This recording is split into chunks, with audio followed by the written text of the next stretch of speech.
Life during medieval winters? Basically nature's way of saying good luck with that.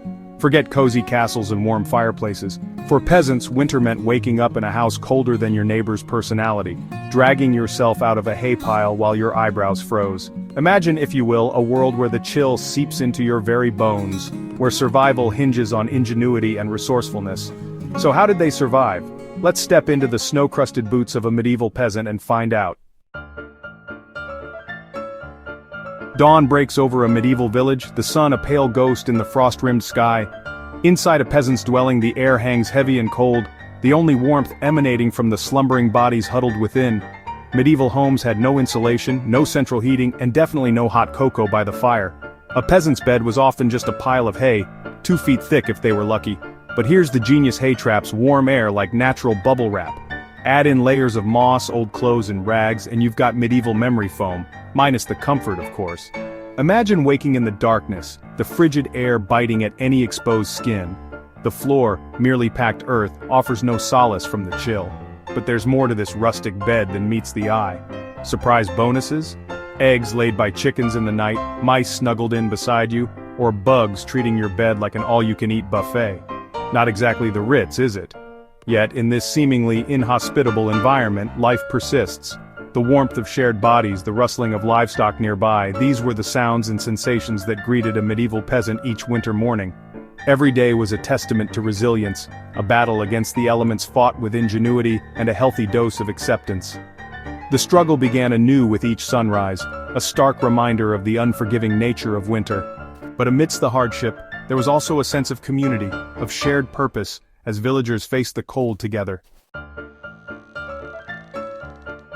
Stepping out of bed was its own challenge, peeling back layers of bedding and bracing for the shock of the cold air. But once up, the medieval peasant had a secret weapon against the chill layers. Wool was the peasant's armor against the cold. Rough, itchy, heavy, yes, but it trapped heat and stayed warm even when wet. And the secret? Layers. Lots of them. Think linen undergarments, tunics, jerkins, cloaks, and if you were lucky, a bit of fur. Each layer added precious degrees of warmth, a testament to practicality over fashion. Add a belt to hold it all together, and you've got the original winter puffer outfit. Medieval edition. On the coldest days, some wore 6 or 7 layers, so many that getting dressed required help. Imagine the time it took to assemble this walking wardrobe. And bathroom trips? Let's just say, a medieval nightmare.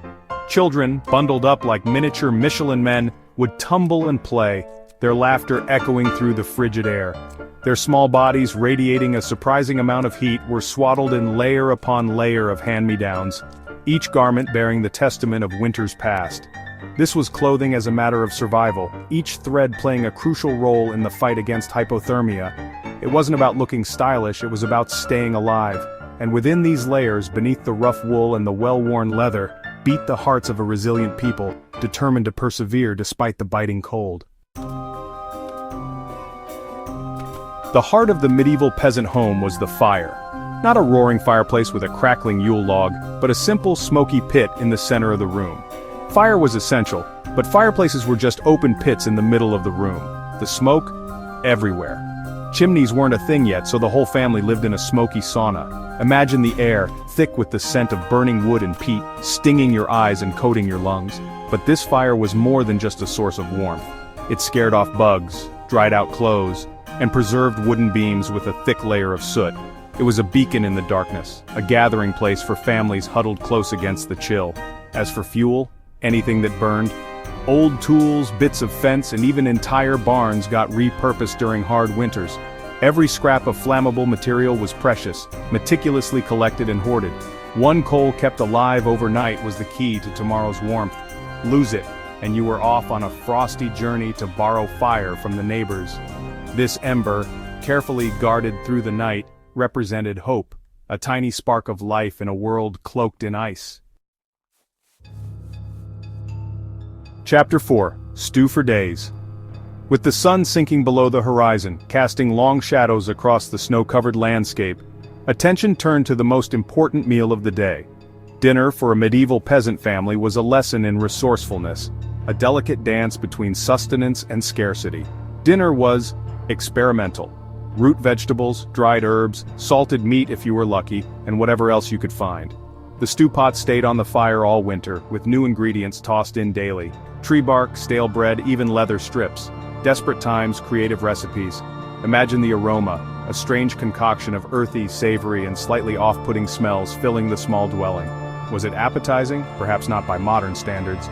But it was food, and in the depths of winter that was all that mattered. Preservation was key. Sand-packed root vegetables, smoked meat, and bundles of herbs hanging from rafters helped peasants stretch their food until spring. Every morsel was precious, every crumb a testament to the constant struggle against starvation. Children, their faces smudged with soot and dirt, would eagerly devour their portions, their young bodies craving calories to fuel their constant movement.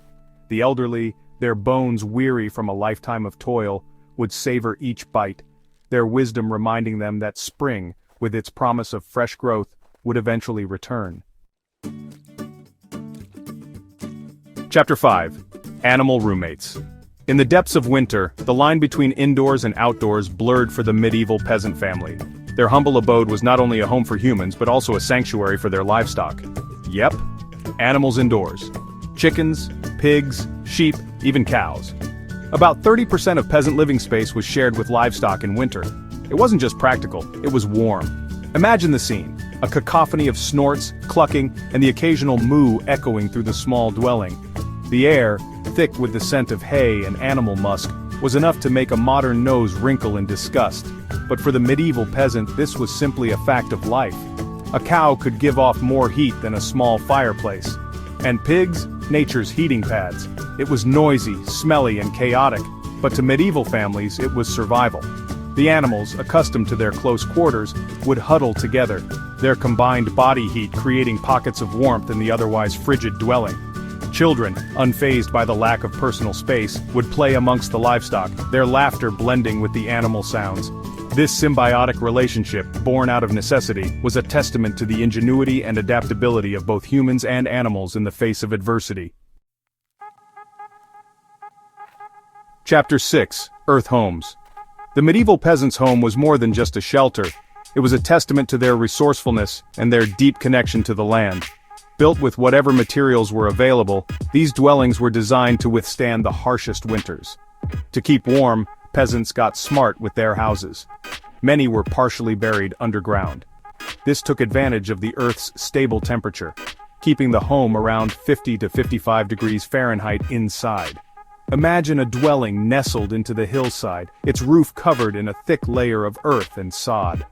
This earth sheltering provided excellent insulation, keeping the worst of the winter chill at bay. Walls were made from whatever was available: mud, straw, even stones stolen from Roman ruins. Cracks were stuffed with dung and straw, acting like ancient caulking.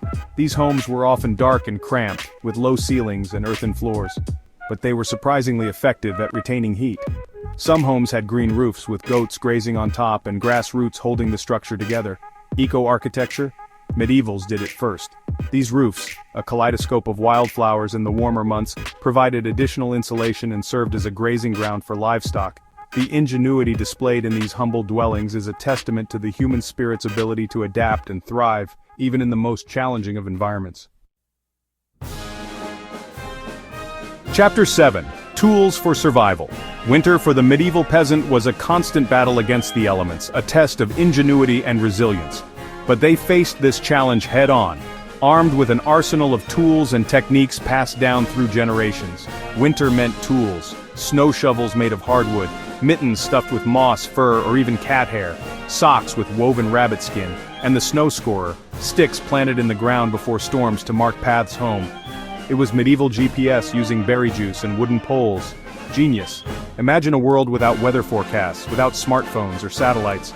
The medieval peasant relied on observation, intuition, and a deep understanding of nature's signs. Weather predictions? If your cows huddled up or your pigs dug deeper straw, you knew something was coming. No satellites needed, just sheep behavior. The behavior of their animals, the direction of the wind, the patterns of the clouds. These were the harbingers of change, the whispers of approaching storms or the promise of a thaw. Life was a constant cycle of preparation and adaptation, of making do with what they had and finding solutions to the challenges presented by the unforgiving winter months.